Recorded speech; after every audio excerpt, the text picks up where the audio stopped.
Welcome to my channel. Today we're gonna study about the things which need to improve your English. आज हम उन चीज़ों को discuss करेंगे जो आपकी इंग्लिश को इम्प्रूव करने में हेल्प कर सके. Very first thing is curiosity. What is curiosity?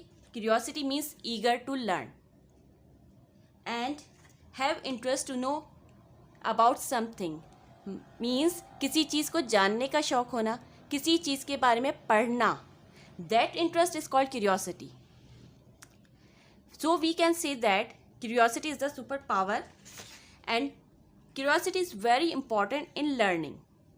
Curiosity super power है और हर चीज़ को सीखने के लिए curiosity बहुत ज़्यादा ज़रूरी है. For example, when baby borns, they want to explore the world. Why? Because they have curiosity.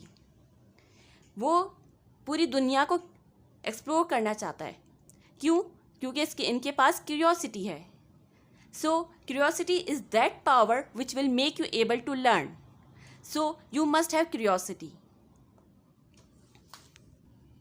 And second thing is that start your speaking with the common phrases. And what do you mean by phrases? Phrases क्या होते हैं? It's not a complete sentence. ये complete sentence नहीं होता. Means ये मुकम्मल जुमला नहीं होते, बल्कि these are only group of words. मतलब ये अल्फाज का मजमुआ होते, दो या दो से ज़्यादा अल्फाज का मजमुआ, और ये मुकम्मल जुमला नहीं होता. इसको फ्रेजेस कहा जाता है. And do practice of phrases in your daily routine. Practice करें जितना हो सके, एज मच एज जितना आप कर सकते हैं फ्रेजेस की प्रैक्टिस करें अपनी डेली रूटीन में, ताकि आप फ्लुएंट हो सकें. And third thing is to overcome your nervous stutter. Stutter क्या होता है? नर्वस स्टटर जब आप किसी कन्फ्यूजन में होते हैं, रिपीटिशन ऑफ वर्ड्स, अल्फाज की अदायगी सही नहीं कर पाते.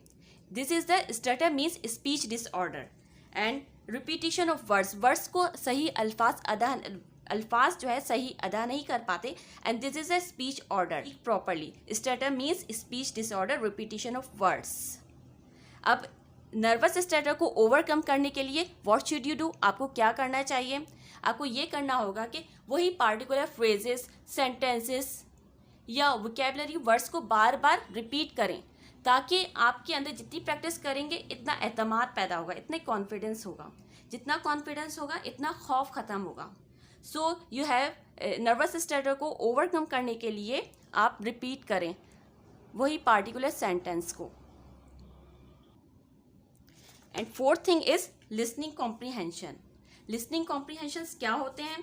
मीन्स कॉम्प्रीहेंशन क्या होता है? Thorough understanding means complete understanding.